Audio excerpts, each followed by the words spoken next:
সম্মানিত উপস্থিতি, প্রশংসা আল্লাহ রাব্বুল আলামিনের পরি আলহামদুলিল্লাহ।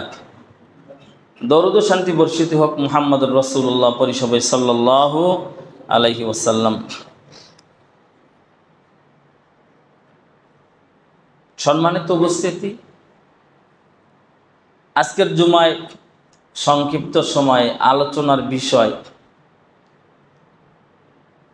আল্লাহ ও তার রাসূলের কিছু কথা, যা আমাদের জীবনের পাথেয়, আমাদের চলার পথে কাজে লাগবে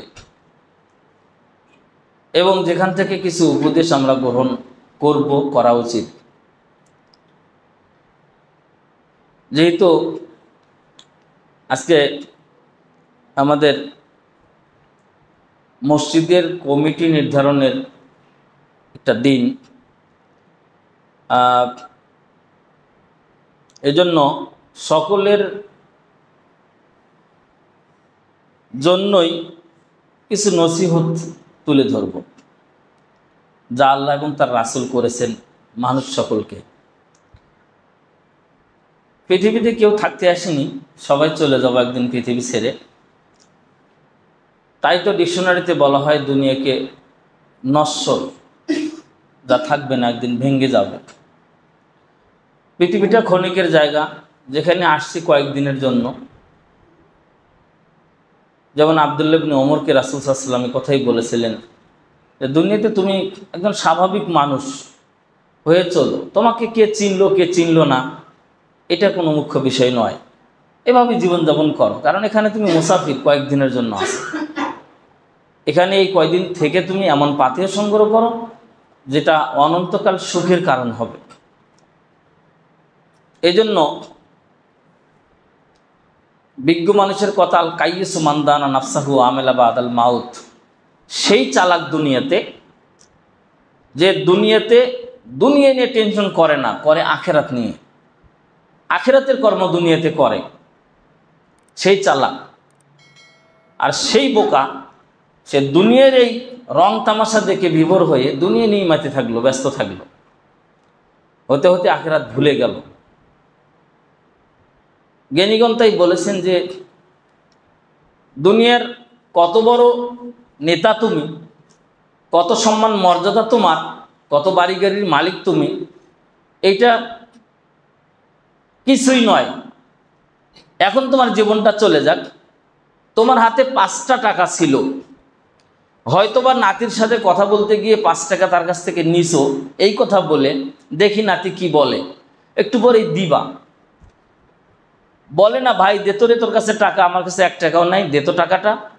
তো নাতি দিয়ে দিছে, পরে আপনার হাতে ওই 5 টাকা আছে।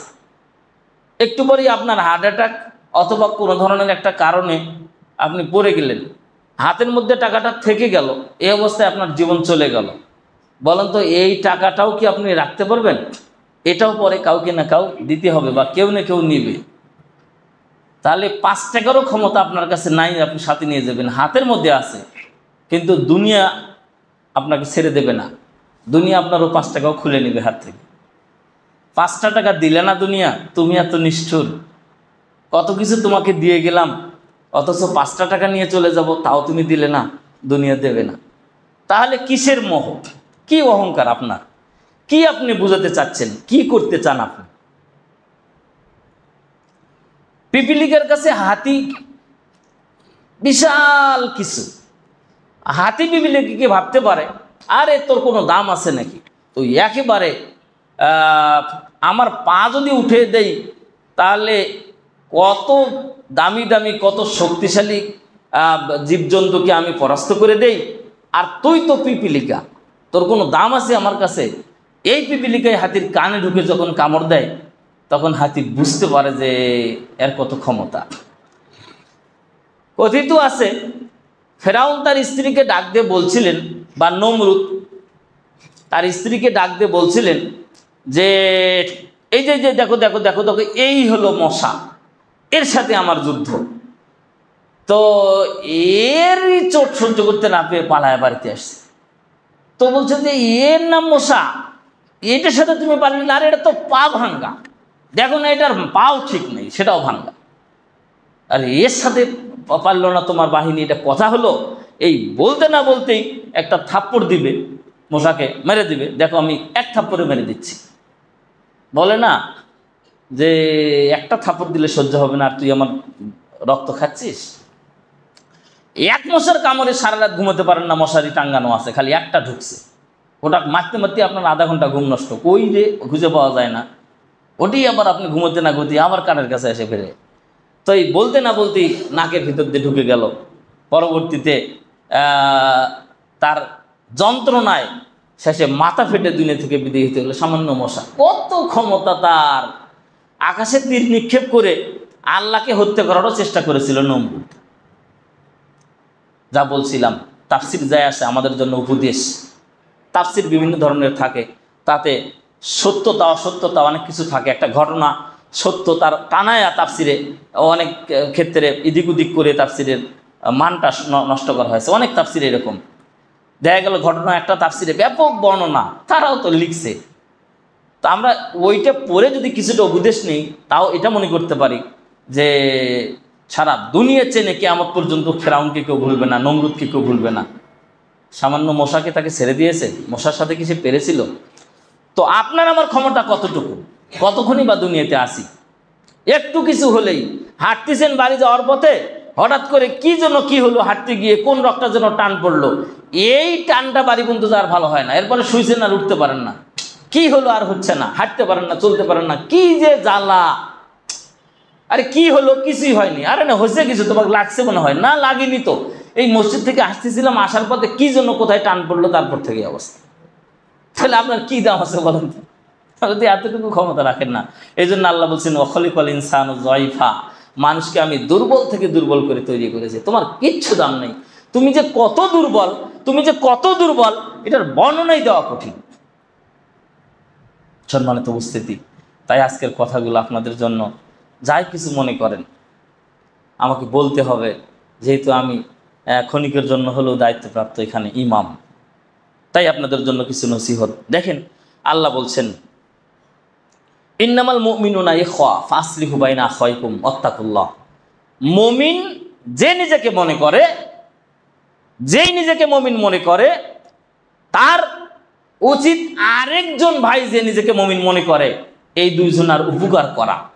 যদি কোনো ভুল হয়ে যায় তাহলে তার সমাধানের চেষ্টা করা, তর্ক বিতর্ক নয়, মান অপমান করে নয়। ফাসলিহু, আল্লাহ বলছেন ইন্নামাল মুমিনুনা ইখওয়া, তুমি যাকে মুমিন ভাবো সে তোমারই ভাই। ফাসলিহু বাইনা আখাইকুম, তার সাথে কোনো সমস্যা হলে সমাধান করে নাও পরস্পরে, বিতর্কে যেও না, তর্ক বিতর্ক করো না, ঝগড়া বিজাত করো না।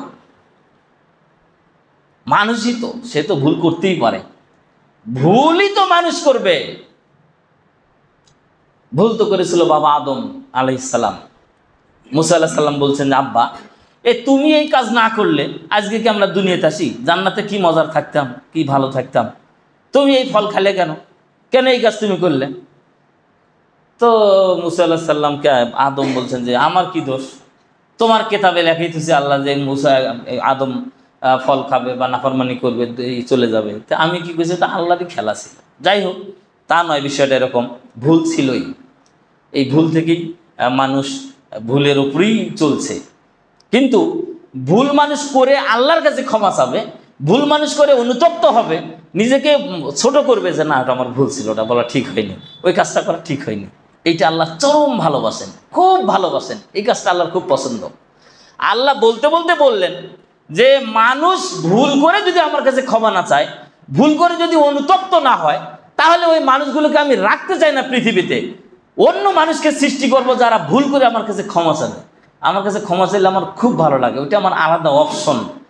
আমি যে আল্লাহ, আমার তখন মনে হয় যে এরা বোঝে যে আমি আল্লাহ, এরা দেখো আমার কাছে ক্ষমা চাচ্ছে। 2016 সালে মানে প্রাইমারি স্কুলের বোর্ড পরীক্ষা ছিল। সেই বোর্ড পরীক্ষায় একটা প্রশ্ন এসেছিল যে মানুষ ভুল করে আল্লাহর কাছে ক্ষমা চায় কেন। তো আমি একটা আনকমন উত্তর দিয়েছিলাম, পরে উত্তরটা রাইট হয়েছে আলহামদুলিল্লাহ। পরে যখন এটার সলিউশন আসে তখন অনেকেরই উত্তর ভুল ছিল, কিন্তু আমি উত্তর যেটা দিয়েছিলাম আমার স্কুলের ছাত্রদের জন্য সেটাই ঠিক ছিল। যদিও আর এরকম গাইডে গুটে কোথাও ধরা হয়নি যে আল্লাহ গফুরুন, এই আয়াতের আলোচনা করতে গিয়ে যে মানুষ ভুল করে আল্লাহর কাছে ক্ষমা চায় কেন। আরে অবাক কথা। তাহলে শর্টকাটে একটা বুদ্ধি খেটে বলছিলাম যে আল্লাহ ছাড়া তো কেউ ক্ষমাকারী নাই, তাই মানুষ আল্লাহর কাছেই ক্ষমা চায়। ওইটাই রাইট হয়েছে, আসলে তো তাই। আল্লাহ ছাড়া কার কাছে ক্ষমা চাবে? আপনি চেয়ে দেখেন তো কোনো উপকার হবে? তো ভুল আপনি করেছেন, ক্ষমা চাবেন কার কাছে? আল্লাহর কাছে। আল্লাহ ছাড়া ক্ষমাকারী কেউ নেই। আল্লাহ বলছেন আল্লাহ গফুরুর রহিম, আমি ক্ষমাকারী, অতএব আমার কাছে ক্ষমা চাও, ক্ষমা করে দিব। তো বিষয় হলো যে আপনার আমার ভুলই তো জীবনে কত কিছু ভুল। বাবা সন্তানকে বলছে যে আসলে ওটা আমার ঠিক হয়নি রে, ওটা আমার বুঝতে ভুল ছিল। তা আমি তো পিতা, তুমি তো আমার সন্তান, তোমার কাছে আমি বলবো যে আমি মাফ করে দাও, এটা কি বলা ঠিক হবে? তো না, তাহলে আমি বুঝছি যে এটা আমার ভুল ছিল। দেখেন, তাহলে সন্তান বাবার কাছে বলবে বাবা আবার ভুল হয়ে গেছে, এটা স্বাভাবিক। কিন্তু বাবা উল্টে সন্তানকে বলবে যে আসলে ওটা আমার ঠিক হয়নি, এই অনেক বড়। বিচারকও বলবে যে ওই বিচারটা আমার ঠিক ছিল না, আসলে তোমার উপরে জুলুম হয়েছে, তুমি আমাকে মাফ করে দিও, এটা আমার পরে বুঝছি আমি যে ঠিক হয়নি।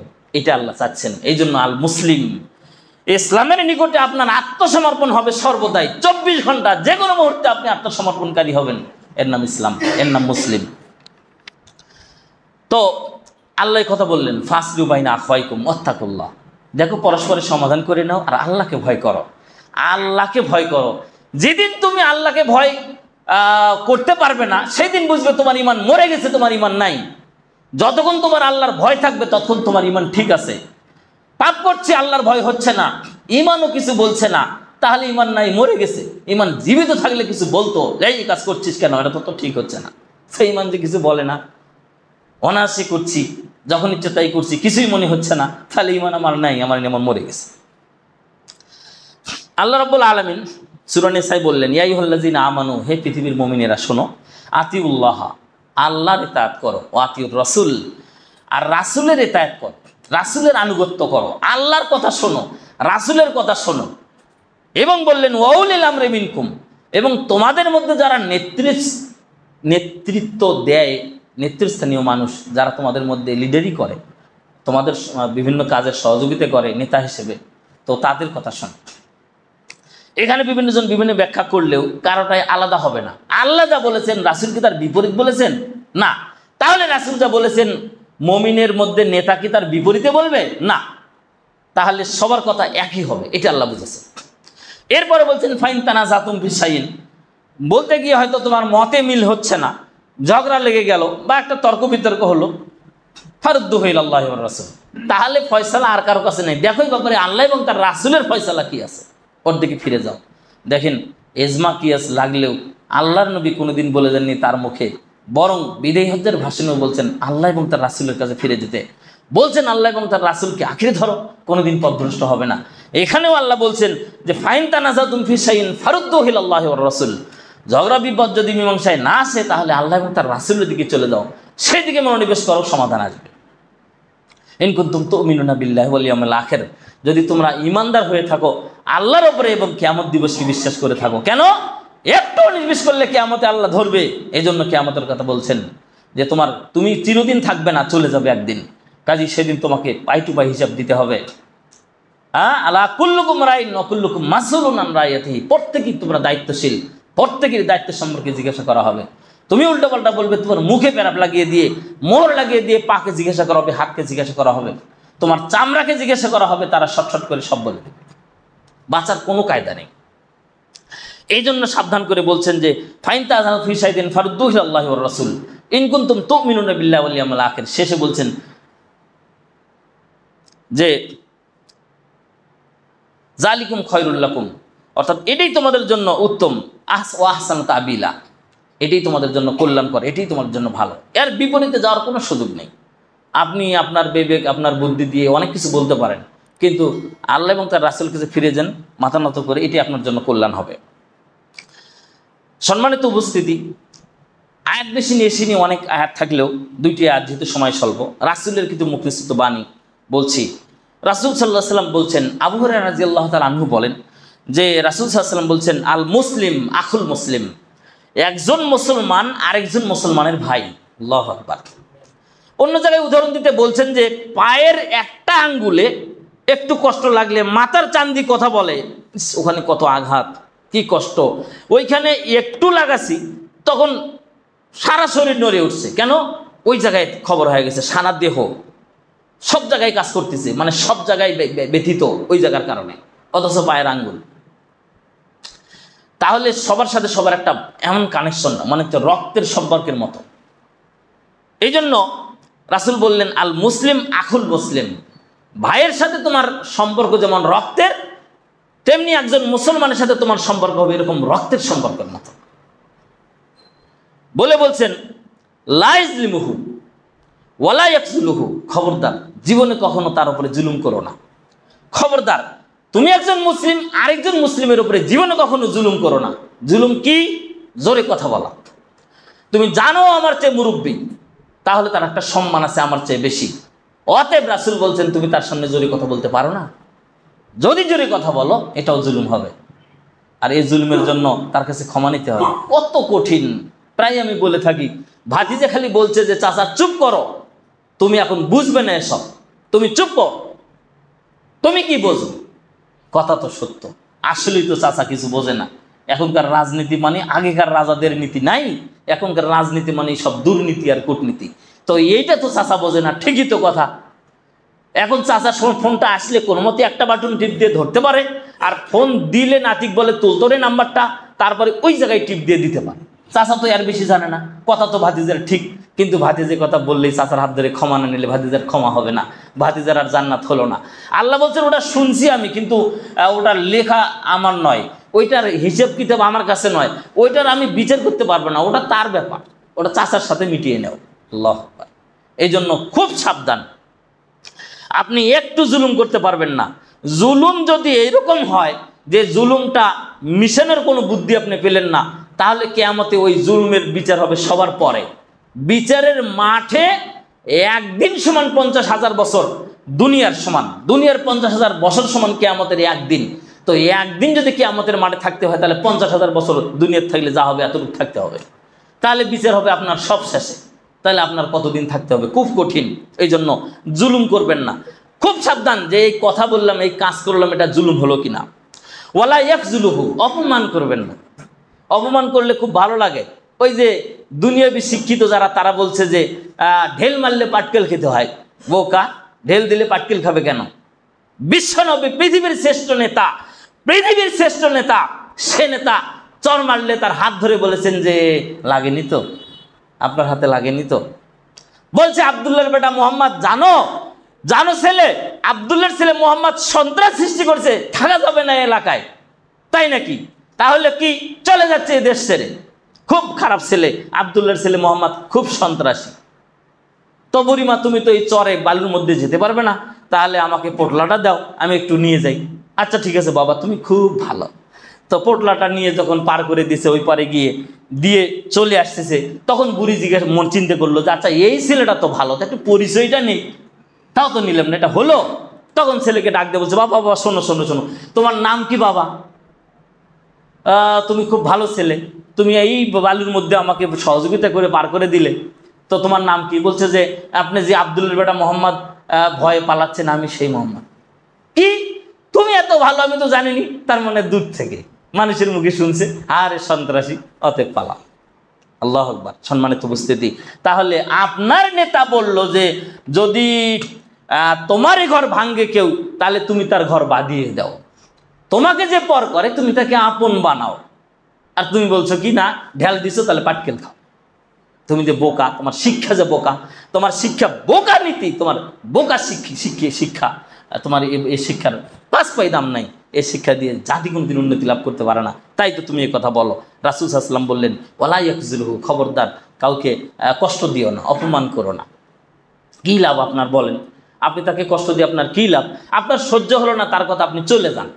আপনি বলেন না আমি এখানে কথা বলার কোনো সুযোগ নেই, আমার এখানে কথা বলার কোনো পরিবেশ নেই। আপনি সম্মানী মানুষ, জানেন যে যত বেশি সম্মানী সে তত কথা কম বলে।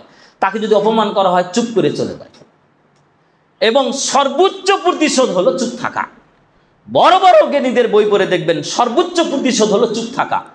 আমাকে অপমান করলেন, আমি চুপ থাকবো, কোনো প্রত্যুত্তর করলাম না, এটি বড় প্রতিশোধ। এত কথা বললাম, তাও লোকটা একটা উত্তর দিল না, তখন বলবে লোকটা জ্ঞানী, তুমি তো বোকা, তাই তো অপমান করছো। এই জন্য রাসূল সাল্লাল্লাহু আলাইহি ওয়াসাল্লামকে আল্লাহ বলছেন, খুজিল আফওয়া ওয়া আমর বিল উরফ ওয়া আরিজ আনিল জাহিলিন, শোনো মুহাম্মদ সাল্লাল্লাহু আলাইহি ওয়াসাল্লাম, ক্ষমাকে গ্রহণ করো, ওয়ামর বিল উরফ, ভালো কিছু করলে করো, যদি করো কিছু তাহলে ভালো করো, ওয়ারিজানিল জাহিলিন, এবং মূর্খ যারা তার থেকে বিরত থাকো। মূর্খ দুটো কথা বেশি বলবে, শিক্ষিত মানুষের সহ্য হবে না, এটাই স্বাভাবিক। তো কিছু বলো না, ওদেরকে এড়িয়ে চলার চেষ্টা করো। তাহলে কথার সাথে ধরলে তর্ক লেগে গেল, কি লাভ হলো? পরে মান অপমান করে আপনার শিক্ষার মানে প্যাসেজ সে হ্যাম্পার করে দিল। এইটা নয়, আপনি চুপ করে চলে যান। আপনি জানেন ও মূর্খ মানুষ, তার সাথে কথা বলে লাভ নেই। এইভাবে করেন, ও কিছুক্ষণ বলে ঠান্ডা হয়ে যাবে, পরে বুঝবে যে আমার ভুল ছিল, এটা ঠিক হয়নি। এটা চরম প্রতিশোধ চেষ্টা করবেন। ওয়ালা ইয়াহকিরুহু, এবং ছোট করে দেখবেন না একজন মুসলমান আরেকজন মুসলমানকে। ছোট করে দেখার কোনো সুযোগ নেই। কেন ছোট করে দেখবেন?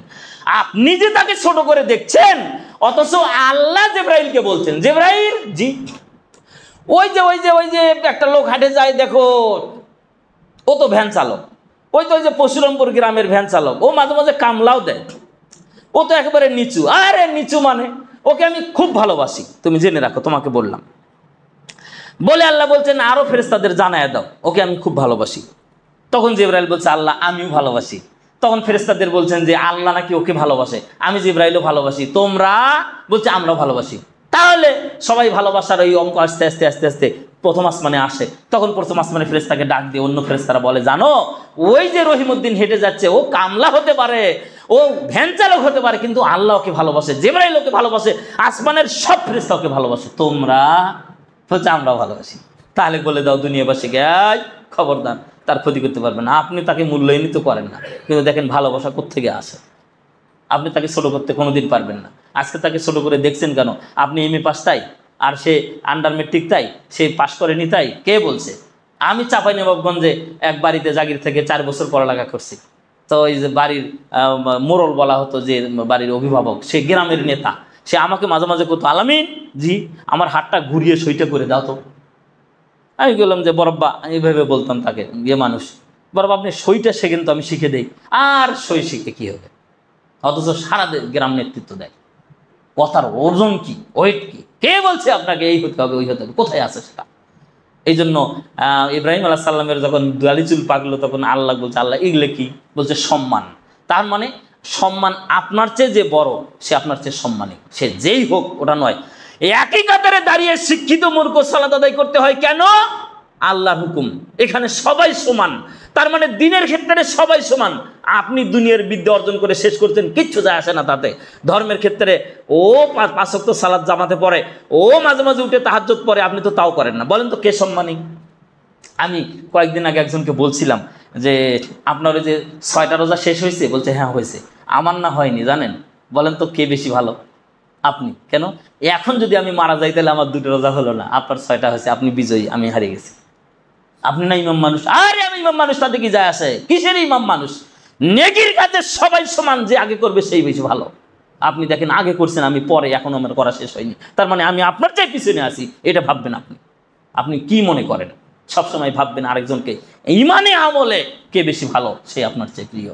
আপনি তাকে বলবেন যে আমি পারলাম না এখনো, অথচ তুমি এসে সালাত আদায় করো 5 ওয়াক্ত, তুমি জামাতে পড়ো, তুমি মাঝে মাঝে দেখি তাহাজ্জুদ পড়ো, আসো তোমাকে দেখা হয়, তুমি অনেক ভালো গো আমার চেয়ে, আমার জন্য একটু দোয়া করো যাতে আমি শিখতে পারি। এরকম এইভাবে বলা উচিত।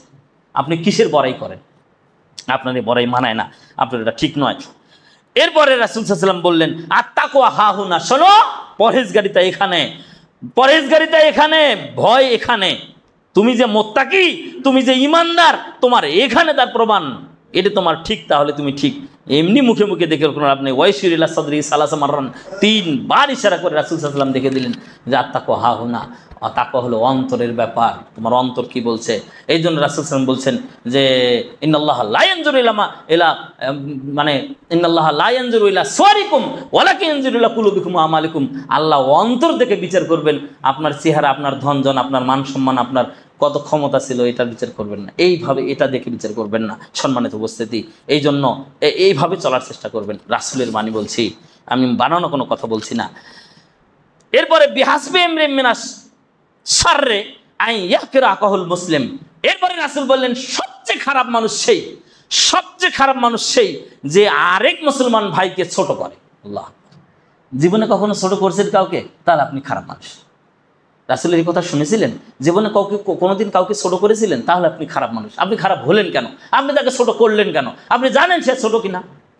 আপনি শিক্ষিত মানুষ, MA পাস, সে মূর্খ মানুষ, একটু নামাজ কালাম পড়ে, এরপর তার সাথে তার আপনি তর্ক লেগে গেল।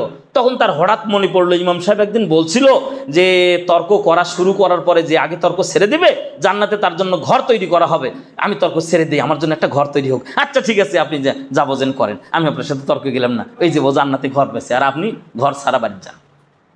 আপনাকে সবসময় এটা খেয়াল করতে হবে। দেখেন ও এতটুকু জানে, বলেন তো কে সম্মানী, বলেন তো কে জিতলো? আপনাকে এইটা খেয়াল করতে হবে।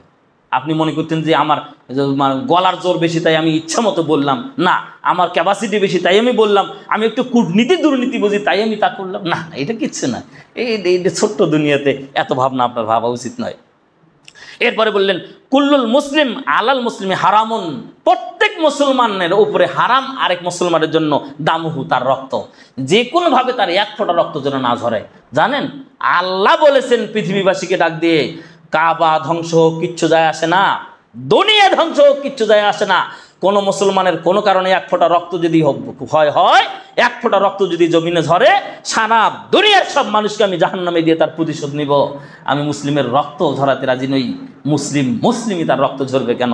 তাহলে রাসূল সাল্লাল্লাহু আলাইহি ওয়াসাল্লাম বললেন আপনার উপরে হারাম, কোনো কারণের জন্য গন্ডগোল না হয়ে একটা কারো ক্ষতি হয়ে গেল, একটু চিড়ে গেছে এইখানে, লাগতে যা ব্যতিক্রম একটা চিরছে, এখান থেকে এক ফোঁটা রক্ত পড়লো, এটা আপনার জন্য হারাম, কোনোদিন চলবে না। এ কথা রাসূল সাল্লাল্লাহু আলাইহি ওয়াসাল্লাম বলেছে। সম্মানিত উপস্থিতি, ও মালহু, তার সম্পদ আপনার জন্য হারাম, তার এক বিন্দু সম্পদের ক্ষতি আপনি করতে পারবেন না। আপনি মুসলিম, আপনার মুসলিম ভাইয়ের কোনো সম্পদ আপনার দ্বারা ক্ষতি হবে না, কোনোদিন ক্ষতি হবে না। কিসের পানি বন্ধ করে দিলেন, কিসের রাস্তা বন্ধ করে দিলেন, কি যে বুঝলেন সারা জীবন ইবাদত করলেই আপনি মুসলিম, কে বলছে? আপনার বিবেকই নাই। আপনি জানেন কয়টা জিনিস একেবারে হারাম? পানি বন্ধ করতে পারবেন না কোনোদিন, রাস্তা বন্ধ করতে পারবেন না কোনোদিন, লবণ চাইলে দিতে হয়, এটা ফিরে দিতে হয় না যদি আপনার থাকে। কতগুলো জিনিস আছে যা ফেরত দেওয়া যায় না, তার একটা আপনি বন্ধ করলেন, মানে কি বুঝাতে চাচ্ছেন? আপনার যতদূর সাধ্য থাকে ততদূর সহযোগিতা করার চেষ্টা করেন, মানুষ যাতে বলতে না পারে যে ওর আরও কিছু করার সহযোগিতা করার ইচ্ছে, মানে ছিল, প্রসেস ছিল কিন্তু ও করলো না, এটার জন্য না বলে। মানুষজন এপারে এসে বলেন না ওর তো সবই দিয়ে ফেলছে, আর কি করে। এর জুহু, সবশেষে রাসূল বললেন তার সম্মান, কোনোদিন আরেক মুসলমানের সম্মান হানি করবেন না, আরেক মুসলমানের সম্মান কোনোদিন হানি করবেন, এটা বিশাল খারাপ। কিছুদিন আগে ওই যে সেই মানে সাদুল্যপুরের ওইদিকে একটা বাহাজ হয়েছিল, সেই বাহাজে শুধু সম্মানহানি এতটুকু নিয়ে সভাপতি একজনকে বলছে তুমি সালাত পড়াও, তো এক স্কুলের হেডমাস্টার, ও সালাত পড়ছে, মুখে দাড়ি নেই, তো পিছন থেকে একজন বলছে যে ফাঁসেকের পাশে সালাত হয়নি, এই তো লাগে গেছে, হাইরে এমন কথা বললো কেন? এখন সভাপতিকে বলছে যে আপনার ফ্লাইট কবে, আমেরিকা যাবেন? বলে হ্যাঁ, অমুক দিন ফ্লাইট, বলে ফ্লাইট বাতিল করেন। আমাকে আপনি পাঠায় দিলেন, আমাকে অপমান করা হলো কেন? এটার আমি জবাব চাই কোরআন হাদিস থেকে। সেই বহু আলেম ওলামা আলহামদুলিল্লাহ আমাকেও সেখানে ডাকা হয়েছিল, আমিও গেছিলাম, কিন্তু আমি যে কি ওরা ওভাবে তো জানে না, ওরা জানে জামতলা থেকে আসছে, আর যাই হোক হানাফি মাযহাবের সব, সেখানে গেলাম, কিন্তু আলহামদুলিল্লাহ শেষে আমারই বক্তব্যে সব ঠান্ডা হয়ে শেষ পর্যন্ত ফয়সালা দিয়ে আসছে আলহামদুলিল্লাহ। তো ওই লোক মানে যে দাওয়াত করছিল তারা এসে আমাকে মাদ্রাসায় 1000 টাকা দিছে এবং আমাকে পার্সোনালি গুলশানে খাওয়াইছে এবং বলছে যে ভাই আপনি খুব একটা বিশাল উপকার করলেন। যাই হোক সেটা বলছি না, বলছিলাম যে কারো সম্মানহানি যাতে না হয় আপনার দ্বারা একটু এই খেয়ালটা করবেন। কেন সম্মানহানি করলেন? আপনি ওইভাবে না বলেন, আপনি পরে যায় বলেন যে আপনি বেশ সুন্দর নামাজ পড়ালেন, সালাত আদায় করালেন, খুব ভালো, আপনি তো জানেন আপনার না দাড়িটা তুলে খুব ভালো লাগতো, আপনি দাড়িটা রাখেন, যেহেতু মুসলমানের যারা দাড়ি রাখে না তাদের ব্যাপারে সমালোচনা করছে আলেম ওলামা, আপনি দাড়িটা রাখেন, এটা বললে কত সুন্দর হতো, একটু ভালো বুঝতো। তাকে এভাবে বললেন কেন? এই যে অপমান করা, আপনি তো কিছুই মনে করেন না, খানিক বলে চলে গেলেন, এইদিকে যে কি হলো এটা আর চিন্তা আপনার নাই। আপনি মনে করেন বলতে বললে আমি শান্তি পাই না। রাসূল সাল্লাল্লাহু আলাইহি ওয়াসাল্লাম কোনোদিন কাউকে গালি দেয়নি। কেন দেয়নি? গালি যে দেয় তার মধ্যে গালি আগে ঢুকতে হয়। বন্দুকের ভিতরে টোটা না ঢুকলে যেমন গুলি করা যায় না, নিজের ভিতরে গালিটা ঢুকলে তারপরে গালি দিতে হয় আরেকজনকে, তার আগে নয়। তাহলে আপনার মধ্যে ওই গালিটা আগে ঢুকবে, তারপরে না মানুষকে বলবেন। তাহলে আপনি আগে অপরাধী, আপনার ভিতরে আগে ঢুকলেন কেন? আপনি কোনোদিন ভাবে দেখছেন? আপনি যে গালিটা তাকে গালিবেন, যে গালি গেলেন, শালার ভাই বলেন আর যাই বলেন, আমাদের দেশে বউ ভাই ওই অনেক কথা বলে, নাঙ্গির ভাই আরও কিছু বলে, আল্লাহ মাফ করুক, যে এগুলো কী অর্থ সেটা মানুষই ভালো জানে। কিন্তু এই গালিগুলো আপনার দিলে খুব শান্তি লাগে। তো গালিটা যে আপনি তাকে দিবেন, তাহলে আপনার ভিতরে আগে চিন্তা করবেন না যে তাকে কী গালি দিলে বেশি ক্ষতি হবে, তার কী গালি দিলে তার প্রতিশোধ হবে। ওই গালিটা আপনার ভিতরে আগে সেট করবেন, তাহলে আপনি আগে অপরাধী। কোনোদিন ভাবছেন? সম্মানিত উপস্থিতি, এই কাজ করবেন না। দেখেন তারপর রাসূল সাল্লাল্লাহু আলাইহি ওয়াসাল্লাম বলছেন, আবু হুরায়রা রাদিয়াল্লাহু তাআলা আনহু থেকে বর্ণিত, তিনি বলেন, হাক্কুল মুসলিম আলাল মুসলিমে সিত্তু খিসালেন, একজন মুসলমান আরেকজন মুসলমানের উপর অন্তত 6টা হক, এই 6টা হকের কোনোটাই কোনোদিন বাদ দেওয়া যাবে না। কি? ইজা লাকিয়াহু ফাসাল্লিম আলাইহি, ইজা লাকিতাহু, যখন তুমি আরেকজন মুসলমানের সাথে সাক্ষাৎ করবে তাকে সালাম দেবে। কিসের হিংসামো? আপনার সাথে কালকে কথা হয়েছে কাটাকাটি, তাতে কি হয়েছে? বার হয়ে দেখার সাথে তাকে সালাম দেন। সালামি শ্রেষ্ঠ মন্তর। পৃথিবীতে যত বড় মন্তরই থাকুক সম্পর্কের, তার চেয়ে শ্রেষ্ঠ মন্তর হলো সালাম। সালাম দিয়ে দেখেন, বউয়ের সাথে কোনোদিন ঝগড়া হবে না। আপনি সালাম দেন, আজ থেকে দেওয়া শুরু করেন, বউ দেখবেন যে বাড়ি ঢুকলে সালাম দেবেন, তো আর কোনোদিন ঝগড়া করবে না। ঝগড়া লাগার আগে সালাম দিয়ে ফেলবেন। আমরা তো দেই আলহামদুলিল্লাহ, আপনি দেওয়া শুরু করেন, দেখবেন ঝগড়া থাকবেন। ছেলেটা বাড়িতে ঢুকছে, সালাম দিচ্ছে, স্বামী স্ত্রী ঝগড়া করতেছে, দেখবেন ঝগড়া বন্ধ হয়ে গেছে, শয়তান পালায় গেছে। সালাম মানে শান্তি। শান্তি যেখানে শয়তান সেখানে নেই, শয়তান সেখান থেকে পালিয়ে যাবে। আপনি ইসলামের নীতিতে আসেন, আপনি শান্তি পাবেন। সম্মানিত উপস্থিতি, তাহলে যখন সাক্ষাৎ হবে সালাম দেবে। ওয়াইজা দা কাফা আজিবহু, যদি দাওয়াত করে তাহলে দাওয়াতে অংশগ্রহণ করবে অথবা দাওয়াত গ্রহণ করবে। ওয়াইজা ইস্তান সাহাকা ফানসাহু, যখন তোমার কাছে কিছু কল্যাণ চাই, ভাই আমার একটা উপকার করেন, তো বলে না কত মানুষ, আপনি তার উপকার করেন আপনার সাধ্য মতো। আপনার সাধ্য মতো আপনি তার উপকার করে দেখেন, আল্লাহ সবসময় আপনার উপকার করবে। আল্লাহর নবীর কথা বলেছেন, কোন মুসলমান আরেক মুসলমানের উপকার করলে আমি আল্লাহ স্বয়ং তার উপকার করতে থাকি সবসময়। আল্লাহু আকবার। তাহলে আপনি এইটা করবেন, তা না করে বলছে, ওহো তুমি আমার না ক্ষতি করছিলে, তোমার উপকার করবো, দাঁড়াও খবর আছে। দাওয়াত দেনে যা বিষ খাওয়াইছে, কতজন কত এরকম করে না, কত ক্ষতি করে না। আহারে, এই কাজ করলেন কেন? আপনি যে তাকে বিষ খাওয়ায় আগে পাঠিয়ে দিলেন দুনিয়া থেকে, আপনি কয়দিন থাকবেন? আপনাকে তো যেতে হবে। সম্মানিত উপস্থিতি, সবচেয়ে ভালো মানুষ পৃথিবীতে যদি আমরা মনে করি, তাহলে মুহাম্মদ সাল্লাল্লাহু আলাইহি ওয়াসাল্লাম ছিলেন। তিনি কি আছেন? তিনি তো চলে গেছেন, তাহলে আপনি তো যাবেন। তাহলে কি নিয়ে যাচ্ছেন, এটা হলো কথা। কতটুকু ক্ষতি করে গেলেন দেখেন। ওই যে চামড়া যখন থাকে টাইট, তখন মানুষের ভেতরে থাকে ফাইট। চামড়া যখন হয় ঢিল, তখনই মানুষ চেষ্টা করে আল্লাহর সাথে মিল। তো এই সময়টা মিল লাগানে তখন বারবার মনে পড়বে, আরে আমার এই গততে যে জীবনগুলো চলে গেছে, এই জীবনে ওইটা খুব খারাপ করছি, ওইটা ক্ষতি করছি, ওইটা করছি, এটা মনে পড়বে। রুকুত যাবেন, ওইটা মনে পড়বে। সেজায় যাবেন, ওইটা মনে পড়বে। নামাজ সালাত আদায় করে শান্তি পাবেন না, ইবাদত করে শান্তি পাবেন না, যাই কিছু করবেন সবসময় খালি ওইটা মনে হবে, আরে কি হবে, আর কয়দিন বাঁচি, কি হবে, এখন তো চলে না শরীর, কত কথা, তখন শান্তি পাবেন না। এই জন্য আগে থেকেই আল্লাহর কাছে ক্ষমা নিয়ে নিজেকে পবিত্র করেন, যাতে পরবর্তীতে আপনার শান্তি হয়, আপনি বুঝতে পারেন। সম্মানিত উপস্থিতি, তাহলে কেউ আপনার কাছে কল্যাণ চালে, নসিহত চালে, ভাই আমাকে একটা উপদেশ দেন তো, ভাই আমাকে একটু সহযোগিতা করেন তো, আপনি করার চেষ্টা করবেন আপনার সাধ্য মধ্যে। ওয়াইজা আতেশা, যখন হাসি কেউ দেয় এবং বলে আলহামদুলিল্লাহ, দেখছেন কি সুন্দর কথা। কোনো মুসলমান হাসি দিল, দিয়ে সে বললো আলহামদুলিল্লাহ, তখন তার জন্য দোয়া পড়েন। আলহামদুলিল্লাহ বললে তার জন্য দোয়া করেন, ইয়ারহামুক আল্লাহ, ইয়ারহামুক আল্লাহ। সে শুনলে আবার বললে ইয়াহদিকুমুল্লাহ ওয়া ইসলিহু বালাকুম, ইয়ারহামুক আল্লাহ, আল্লাহ তোমার প্রতি রহমত করুক। তুমি হাসি দিয়ে আলহামদুলিল্লাহ বললে, অতএব তোমার উপর আল্লাহ রহমত করুক। তখন ওই ঘুরিয়ে আবার বলবে ইয়াহদিকুমুল্লাহ, আল্লাহ তোমাকে হেদায়েত দান করুক, ওয়া ইসলিহু বালাকুম, এবং তোমার যাবতীয় কাজ ভালো করে দিক। আল্লাহু আকবার। তোমার সব কাজে সহযোগিতা করুক, তোমার সব কাজে কল্যাণ করুক, বরকত দান করুক। দেখছেন কি সুন্দর পরস্পরের মধ্যে একটা বিনিময়, কি সুন্দর পরস্পরের আদান প্রদান। এইটা করা উচিত। কয়জন জানে? হাসি দিয়ে দিতেই আছে হাসি, ও আলহামদুলিল্লাহ জানে না, তো আরেকজন আলহামদুলিল্লাহ কেমনি পড়বে? ওয়াইজা মারিজা ফাউদহু, কেউ অসুস্থ হলে তাকে দেখতে যাও, তাকে বেমার ভর্তি করো, তাকে সহযোগিতা করার চেষ্টা করো। আহারে লোকটা অসুস্থ হয়ে আছে, আল্লাহ তাকে মাফ করো, তার জন্য দোয়া করো, ইত্যাদি করা উচিত। হ্যাঁ, অসুস্থ হলে আপনার শত্রু অসুস্থ হয়েছে, আপনার খুব আনন্দ লাগতেছে, হাসি লাগতেছে, খুব ভালো হয়েছে, বেটা থাক শুয়ে, না এগুলো করেন না খবরদার। আপনার যত বড় শত্রুই হোক, আপনি সবসময় তার সাথে ভালো আচরণই করার চেষ্টা করেন, আল্লাহ আপনার সহযোগিতা করবে। আপনি তার জন্য সহযোগিতার দোয়া করেন, তাকে ভালো বলেন। আপনি কোনো দিন বলতে পারেন না আল্লাহ আমাকে অপমান করেছে, তার প্রতিশোধ আমি চাই, এটা আপনি বলতে পারেন না। মুহাম্মদ সাল্লাল্লাহু আলাইহি ওয়াসাল্লামকে আল্লাহ বলছেন, মুহাম্মদ সাল্লাল্লাহু আলাইহি ওয়াসাল্লাম, মুহাম্মদের জন্য এটা উচিত নয় যে তার অন্য মানুষের জন্য বদদোয়া করা। আল্লাহ বলছেন আয়াত নাজিল করে, এটা উচিত নয়। তাহলে মুহাম্মদের অনুসারী আমরা, আমাদের জন্য উচিত। আপনি বলেন আল্লাহ ও যা করেছে তার জন্য আমি তোমার কাছে ক্ষমা চাচ্ছি, তুমি তাকে হেদায়েত দান করো। দেখবেন ওই একদিন ফিরে এসে ইয়ে করবে, ওই যে ঘটনা মনে আছে, সময় চলে যাচ্ছে, মানে সবচেয়ে শত্রু ছিল ইসলাম প্রথম যুগে, সবচেয়ে শত্রু ছিল, তাকে যুদ্ধের ময়দান থেকে ধরে আনা হয়েছে। তো ধরে এনে মানে মসজিদের নববীর সাথে বাঁধে রাখা হয়েছে খুঁড়ির সাথে। এরপর তাকে গিয়ে বলা হচ্ছে যে তুমি তো অপরাধ করছো, বলো তোমার এখন কি হবে।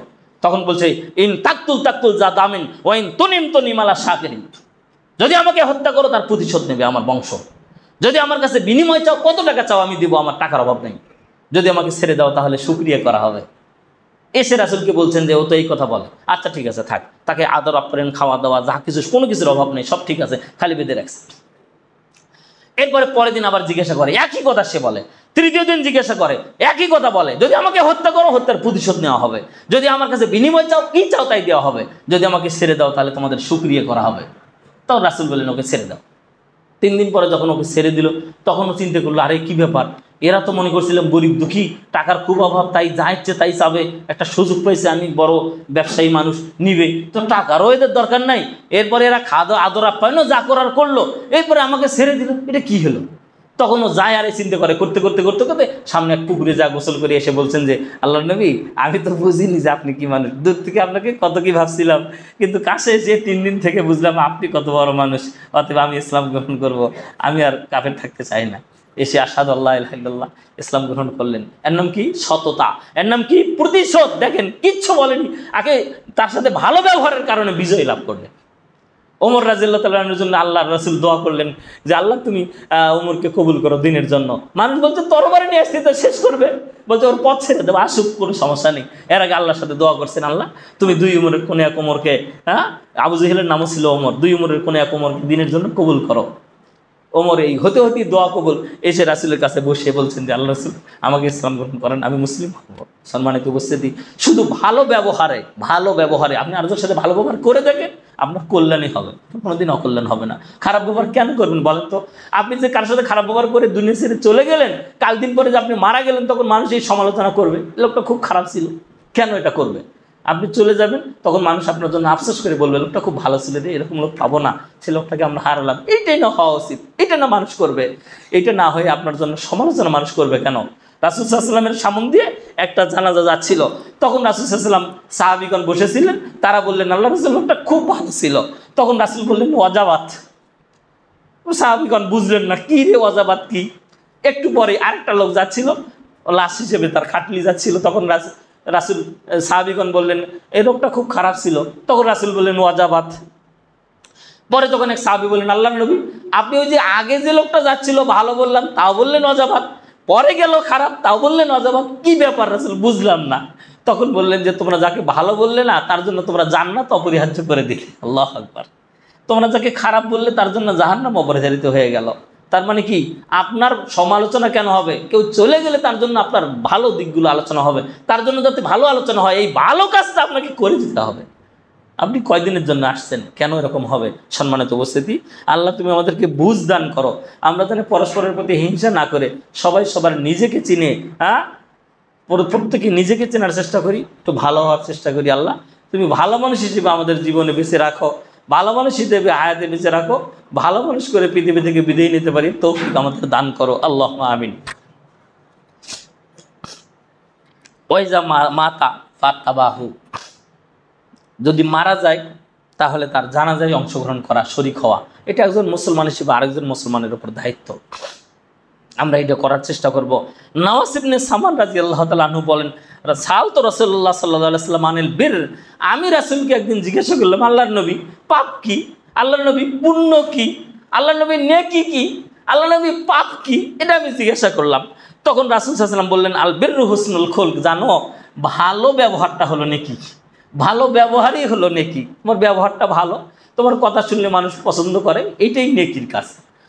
জানো ভালো ব্যবহারের লেখু অল ইস মাহাকাফি সদরিকা ও কারেতা আইয়াত্তালি আলাইহিন নাস, এবং যেটা অন্তরে খটকা লাগে সেটাই পাপ, যেটা কাজ প্রকাশ করলে মানুষ খারাপ মনে করবে বলে তোমার কাছে ধারণা হয় সেটাই পাপ। এই কথা যদি মানুষের কাছে প্রকাশ পায় তাহলে মানুষ তো খারাপ ভাববে, তাহলে সেটা পাপ। ও অন্তরে খটকা লাগতেছে কাজটা কেমন হবে, এটা হলো কি, এটা কি ভালো কাজ হলো, এটা তো ভালো হলো না, এরকম যদি খটকা লাগে তাহলে সেটা পাপ। দেখছেন পাপ কত সহজ চেনা, পুণ্য কত সহজে চেনা যায়। মা আপনার চরিত্রটা, আপনার আচরণ, আপনার কথাটা শুধু ভালো হোক, হ্যাঁ, তাহলেই আপনার জন্য পুণ্য। আপনি সারাক্ষণ 24 ঘন্টা পুণ্য অর্জন করতে পারেন, শুধু আপনার ব্যবহারটা ভালো করেন। আপনাকে বলছিলাম, ওই যে একদিন বলছিলাম যে মুসা আলাইহিস সালামকে যখন ফেরাউনের কাছে আল্লাহ পাঠায়া দিলেন, তখন বললেন ইজহাব ইলা ফেরাউন, ফেরাউনের কাছে যাও মুসা, ফাকুলু লাহু কওলান লাইয়ানাল্লাহু আল্লাহু ইয়াতাযাক্কারু ওয়া ইয়াখশা। সে ভালো পথে আসুক আর না আসুক তাতে কিছু যায় আসে না, সে আপনার কথা শুনুক আর না আসুক তাতে কিছু যায় আসে না, কিন্তু তার সাথে খবরদার কড়া ভাষায় কথা বলো না। ফাকুল লাহু কওলান লাইয়ানান, নরম সুরে কথা বলো। সবশেষে বললেন ওয়ালা তানিয়া ফি যিকরি, আর আমাকে ভুলো না, আমাকে সাথে রেখে তার সাথে নরম সুরে কথা বলো, খবরদার কড়া ভাষায় কথা বলো না। তাহলে আপনার চেয়ে খারাপ হোক আর আপনার চেয়ে ভালো হোক, সে আপনার কথা শুনুক আর না শুনুক, তার কাছে আপনার নরমভাবে কথা বলাই উচিত। সম্মানিত উপস্থিতি, আল্লাহ যেন আমাদের এগুলো বুঝে সেভাবে চলার তৌফিক দান করে, আল্লাহুম্মা আমিন। আমর ইবনে শুআইব রাদিয়াল্লাহু তাআলা আনহু বর্ণিত, তিনি বলেন রাসূল সাল্লাল্লাহু আলাইহি ওয়াসাল্লাম বলছেন কুল, খাও, আহা খাও, তোমার মন চাইছে ওটা খাও, ওয়াশরিব পান করো, ওয়ালবাস পরিধান করো, ওয়াতাসাদ্দাক সাদকা করো, ফি গয়রি সারফিন ওয়ালা মাখিলা, কোনো অহংকার করে নয়, অপচার করে নয়, অপচয় করে নয়। এবার শেষের কথাটা সবার সাথে লাগান, কুল তোমরা খাও, অপচয় করো না, অহংকার করো না। অহংকার করা মানে বসছি পায়ের ওপরে পা দিয়ে আর বাম হাতে চা খাচ্ছি, বসছি খাতে, তখন খেতে খেতে সব খাবো তা নয়, রাসূলের সুন্নত কি যেটা পড়ে গেছে ওটাও তুলে খাও, রাসূলের সুন্নত হলো প্লেটটা চাটিয়ে খাও, আঙ্গুলগুলো চেটে খাও। এটা খেলে ও কতদিনে যে খায়নি, ও কিভাবে সম্মান পরিবেশটা নষ্ট করলো। এই দেখেন, আপনি ভালো বোঝেন রাসূল কিচ্ছু না, আপনার কাছে রাসূল যে অপমান হলো এটার আপনার মূল্যই নেই, আপনি এটা মনেই করলেন না, অথচ রাসূল অপমান হলো, রাসূল যা বললেন তার উল্টো আপনি করছেন। আপনি প্লেটে কিছু না রাখলে আপনার হয় না, ওটা নাকি রাখাই ভদ্রতা, ওটা চেটে খেলেই নাকি অভদ্র আপনি। সম্মানিত উপস্থিতি, তাহলে মানুষ কত নিচে, তাহলে খাও। আল্লাহ রাসূল বলছেন, আল্লাহ বলছেন খেতে খাও, অপচয় করো না, অহংকার করো না। খাতে অহংকার, এগুলো এর নাম অহংকার। অপচয় পড়ে আছে, আরে তুলে খেও না, পড়ে গেছে বাদ দাও, ওটা এর নাম অহংকার। যেটা পড়ে গেছে ওটাকে তুলে খাও। আপনার সন্তানটাকে আজ থেকে শিখান, বাবা যেটা পড়ে গেছে ওইটাকে তুলে খাও, জানো ওইটা কে ফেলছে, ওটা শয়তান ফেলছে, ওইটা তুলে ফেলে শয়তান অপমান হবে। বলো তো তুমি, আল্লাহকে খুশি করবে শয়তানকে অপমান করবে, এটাই ঠিক নয়। অতএব ওইটা তুলে খাও, ওইটা আগে তুলে খাও। করবে মানে মুছে খাও, ওটা যদি ময়লা লেগে থাকে তাহলে ওটা মুছে খাও। সম্মানিত উপস্থিতি, তাহলে মানে রাসূলের সুন্নত পালন হবে। ওয়াশরিব পান করো, অপচয় করো না। পান করো, পানি খাও, অপচয় করো না। পানি খাইলাম, খাইতে খাইতে গালগুলো ফালাইয়া দিলাম, আচ্ছা ফালার দরকার কি, আপনি অপচয় করলেন। এবং পানি খাওয়ার সময় ভদ্রতা হলো বাম হাতে খাওয়া। প্রায়ই মানুষ ভদ্রতার পানি খায় বাম হাত দিয়ে, এটা নয়, এটা অহংকার, অহংকারের কারণে এটা হয়। খবরদার এরকম করো না। ওয়ালবাস পরিধান করো, অহংকার করো না, অপচয় করো না। পোশাকের মধ্যেও অহংকার আছে, পোশাকের মধ্যেও মানে অপচয় আছে। যা প্রয়োজন নেই তা পোশাকের সাথে করা, আর পোশাক এমন পোশাক যে যা দেখলেই মনে হবে আপনার ভিতরে অহংকার আছে, এরকম যাতে না হয়। ওয়াতাসাদ্দাক সাদকা করো, দান খয়রাত করো, অহংকার করো না, অপচয় করো না।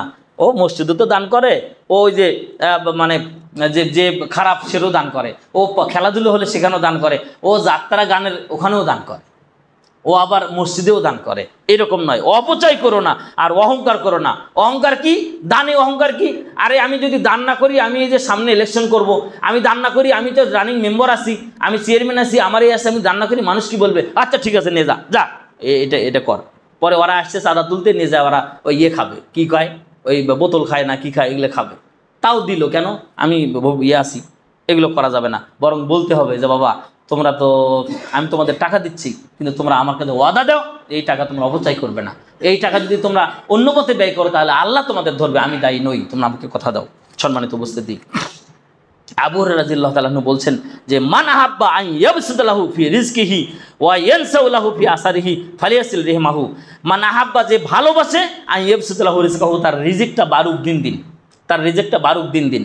রাসূলের দরবারে একজন সাহাবী এসে বসে থাকে আর দিন শেখে। তো তার বড় ভাই এসে বলছেন যে আল্লাহর নবী আপনার কাছে অভিযোগ। কি অভিযোগ? তা আমার ভাই এসে আপনার কাছে বসে থাকে, আর একা আমাকে সংসার চালাতে হয়, আমাকে কাজ করতে হয়, আমি এই বিচার দিতে আসছি। তখন রাসূল চুপ করে আছে, আরে কি বলি এখন কি বলি। তখন জিবরাইল আসছেন, আল্লাহ পাঠায় দিয়েছেন। এসে জিবরাইল বলছেন যে ওর ভাইকে বলো যে ও এখানে এসে বসে দিন শেখে, তাই আল্লাহ ওর রিজেক্টটা ঠিক রাখছে, নাহলে ওর রিজেক্ট আগে বন্ধ করে দিছিল। ওই আসে থেকে রিজেক্টটা এখনো জারি আছে। আল্লাহ আকবার। তখন বললেন যে আল্লাহ তো এইভাবে জানাই দিল তোমার রিজেক্ট বন্ধ হয়ে গেছে, শুধু আমার কাছে আসে থেকে তোমার রিজেক্ট এখনো খোলা। আপনি কিভাবে বুঝবেন? এই জন্য দিনের ক্ষেত্রে সবসময় আপনাকে এইভাবেই বলতে হবে, আইয়াবসুতাল্লাহু রিজকাহু, যে ব্যক্তি তার রিজেক্টকে এরকম বৃদ্ধি করতে চায় দিন দিন, ওয়ায়ানসাউলাহু ফি আসারিহি, এবং মানুষ তার পিছনটা ভুলে যাক। আপনি পিছনে যাওয়ার নাই করছেন, মানুষটা ভুলে যাক, মাফ করে দেখ আপনাকে, এরকম পিছনটা ভুলে যাক। ফালিয়াসিল রিহমাহু, তাহলে সে রক্তের সম্পর্ক যাদের সাথে আছে, প্রতিবেশী যারা আছে, সবসময় যারা নিজের কাজে লাগে, এই লোকগুলোর সাথে যেন ভালো ব্যবহার রাখে। বলেন তো এখান থেকে গিয়ে ওই অন্য গ্রাম থেকে এসে মানুষকে একত্রিত করে সমাজ চালায়? সমাজ তো আপনারাই চালান, সমাজ তো আপনাদেরই পরস্পরে ভাইয়ারাই চালান। তাহলে আপনাদের মাঝে সমালোচনা হবে কেন? আপনাদের মাঝে বিশৃঙ্খলা হবে কেন? কারণ আপনাদের মধ্যে যদি বিশৃঙ্খলা না হয় তাহলে আপনার রিজিক বাড়বে। আপনাদের মধ্যে যদি বিশৃঙ্খলা না হয় তাহলে মানুষ আপনার ধীরে ধীরে পিছনটা ভুলে যাবে, আপনাকে ক্ষমা করে দিবে, আপনার ভবিষ্যৎ ভালো হবে, আপনার জন্য কল্যাণকর হবে। বুখারীর হাদিস। রাসূল সাল্লাল্লাহু আলাইহি ওয়াসাল্লাম এইভাবে আমাদের উপদেশ দিয়েছেন। মুগীরা ইবনে শুবা রাদিয়াল্লাহু তাআলা আনহু থেকে বলেন, রাসূল সাল্লাল্লাহু আলাইহি ওয়াসাল্লাম বলেছেন, ইন্নাল্লাহ হারামা আলাইকুম, আল্লাহ হারাম করেছেন উকুকুল উম্মাহাত, পিতামাতার নাফরমানি করা, ওয়াদুল বানাত, সন্তান হত্যা করা, ওয়া মানাওয়াহাত, এবং দান করবো না, বিরত লাগলাম। আরেকজনকে বললাম এই করিস নে, দান করিস নে, দেখি কে কি করে পরে। ও হাত, ভিক্ষাবৃত্তি করা, মানুষের কাছে চাওয়া। ও কারিহালাকুম কিলা ওয়াকাল, এবং সমালোচনা করা, এগুলো হারাম করেছেন আল্লাহ নবী বলেন, এগুলো হারাম। ও কাসরাতুস সোয়াল, বেশি বেশি প্রশ্ন করা খালি ঠেকানোর জন্য, দেখি কি হয়। ওয়া ইজাতুল মাল, মালের অপচয় করা, সম্পদ নষ্ট করা, এগুলো হারাম করেছেন। অনেক কথা। আব্দুল্লাহ ইবনে মাসউদ রাদিয়াল্লাহু তাআলা বলেন, রাসূল সাল্লাল্লাহু আলাইহি ওয়াসাল্লাম বলছেন, মান দাল্লা আলা খায়রিন ফালাহু মিসলু আজরি ফাইলিহি, যে ব্যক্তি খারাপ নয়, কল্যাণের কাজে মানুষকে খালি ডাকে, আসো ভাই এমন করো না ভাই, সবাই মিলে বসে এটা সিদ্ধান্ত নেই, একটা ব্যবস্থা করি, এরকম সে ডাকলো, যারাই কাজ করলো সবাই যত নেকি, ওই একা তত নেকি। আল্লাহু আকবার। খালি ভালো কাজের এই কথা বলা। মুসলিম গ্রন্থের হাদিস। সম্মানিত উপস্থিতি, আবু হুরায়রা রাদিয়াল্লাহু তাআলা আনহু বলছেন যে আলা উখবিরুকুম মিন আহলিল জান্নাহ, বলবো কি আমি জান্নাতি কারা, কাদেরকে জান্নাত আল্লাহ দান করবেন? বললেন আন-নাবিয়্যু ফিল জান্নাহ, নবীরা জান্নাতে, ওয়াস-সিদ্দিকু ফিল জান্নাহ, সত্যবাদী যারা তারা জান্নাতে। আল্লাহু আকবার। জীবনে মনে করবেন সত্যই ধরে থাকবো আমি। আলাইকুম বিস-সিদক, সত্যকে মজবুত করে ধরো। ফাইন্নাস সিদকা ইয়াহদি ইলাল বির ওয়া ইন্নাল বিররা ইয়াহদি ইলাল জান্নাহ, সত্য তোমাকে নেকির পথ দেখাবে, নেকি তোমাকে একদিন জান্নাতে নিয়ে যাবে। এই জন্য সত্যবাদী যারা তারা জান্নাতি। ওয়াস-শাহিদু ফিল জান্নাতি, শহীদ যারা তারা জান্নাতি। ওয়াল মাউলুদু ফিল জান্নাহ, যে মহিলারা সন্তান প্রসব করতে মারা যায় তারা জান্নাতি। আল্লাহু আকবার। হায় রে, মা মরে গেল, সন্তান বেঁচে আছে, ও মাঝে জান্নাতে গেল, এরা তার ইয়ে নেই। এই জন্য তাকে সান্ত্বনা দেওয়া দরকার, এরা হোক, তারপরও ব্যতিক্রম যাতে না হয়। ওর রজুলু এজিদু আকাহু, এজিরু আকাহু ওয়া ফিল জান্নাহ, এবং এক ব্যক্তি আরেক ব্যক্তিকে, আরে ও আসতেছে না 2 দিন থেকে মসজিদে, কি ব্যাপার দেখে একটু খোঁজ নেই, খালি এই কথা বলে তার সন্ধান নেন, আপনিও জান্নাতি। আল্লাহু আকবার। আপনাকে আমি কী দিয়ে বুঝাই, কত অপরচুনিটি, কত সুযোগ আপনার জন্য আছে। অনেক কথা বললেও সে সময় নেই, তাই আপনাকে শেষ একটা কথা বলি। আব্দুল্লাহ ইবনে ওমর, রাসূল সাল্লাল্লাহু আলাইহি ওয়াসাল্লাম একদিন আব্দুল্লাহ ইবনে ওমরের ঘাট ধরে বলছেন, মানে ঘাড়ে হাত দিয়ে বলছেন যে আব্দুল্লাহ ইবনে ওমর, শোনো আমার 2টা কথা। কোন ফির দুনিয়া কান্নাকা গরিব, তুমি দুনিয়াতে থাকো একেবারে স্বাভাবিক মানুষ হিসেবে, কেউ যেন তোমাকে চিনুক না চিনুক তাতে কিছু যায় আসে না। আও আবির সাবিল, অথবা একজন প্রতীক মুসাফির, কিচ্ছু নেই তোমার। এই উপদেশ দিলেন। তখন থেকে আব্দুল্লাহ ইবনে ওমর মানুষকে খালি বলতে থাকে, এজা আমসাইতা ফালা তান্তাজিরিল মাসা, যখন তোমার সন্ধ্যা আসে জীবনে তখন সকাল হবে, এটা তুমি কখনো ভেবো না। ওয়াইজা আসবাতা ফালা তান্তাজিরিল মাসা সবা, এবং সন্ধ্যা যদি কখনো আসে সকাল হবে এই চিন্তা করো না। সকাল যদি তোমার জীবনে কখনো আসে তাহলে তোমার জীবনে আর সন্ধ্যা আসবে এই চিন্তা তুমি করো না। এবং বললেন যে ওয়াখুজ মিন সিহাতিকা লে সাকামিকা, এবং তোমার অসুস্থতা এবং তুমি গ্রহণ করো তোমার সুস্থতাকে। তুমি যখন সুস্থ আছো এটা তুমি গ্রহণ করো, এমনভাবে ইবাদত করো, অসুস্থ যখন তখন ইবাদত যদি এলোমেলো হয় তাও তোমার ভিতরে খারাপ লাগবে না, কেন আমি সুস্থ অবস্থায় ভালো ইবাদত করছি, এরকমভাবে সুস্থতাকে তুমি গ্রহণ করো। অমিন হায়াতিকা লি মাউতিকা, এবং জীবনটাকে তুমি এমনভাবে গ্রহণ করো যে তুমি মরলে তোমার একটু চিন্তা নেই যে আল্লাহ আমি যেটুকু করেছি আমি আশাবাদী যে ইন্নি মোলাকিম ইন্নে মোলাকিন হিসাবিয়া ফাহুয়া ফি ইশাতির রাজিয়া, আমি একদিন সাক্ষাৎ হবে, আমার আশা যে আমি এই দিয়ে মুক্তি পাবো ইনশাল্লাহ, আমার জন্য জান্নাত হবে, এই জন্য প্রত্যাশা থাকে। হ্যাঁ আল্লাহ, তুমি আমাদের সকলকে যা বললাম তা মানার তৌফিক দান করো। আমি সকলের কাছে জোরালো অনুরোধ, এবং আজকের যেটা করার কথা আমাদের মিটিং বা এখানে কমিটি হবে, আমি সবার অনুরোধ করে বলছি যে এখন যেহেতু কমিটি একদল নাই, তারা ম্যাচ শেষ, আরেক দল এখনো হয়নি, যার কারণে আজান এখনো বারান্দাতেই হচ্ছে, এটা আমি জানি, আমি কিছু বলতে পারতেছি না, তার কারণে কমিটি আসবে তখন কথা।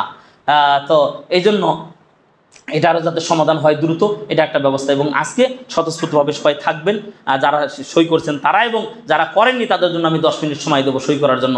আমি অনুরোধ করতেছি এই মসজিদ আমাদের সুপারিশ করে জান্নাতে নিক, আমরা যাতে জান্নাতি হই এই প্রত্যাশায় নাম দেবেন, আপনি কমিটি হওয়ার জন্য নয়, এই প্রত্যাশায় নাম দেবেন। তাতে যদি আল্লাহর পক্ষ থেকে আপনার উপরে আসে, মানে কোনো দায়িত্ব আসে, সেটা আল্লাহর পক্ষ থেকে দেয়া, যদি না আসে তা আপনার মন খারাপ করার কিছু নেই, এই চিন্তা ভাবনা করে।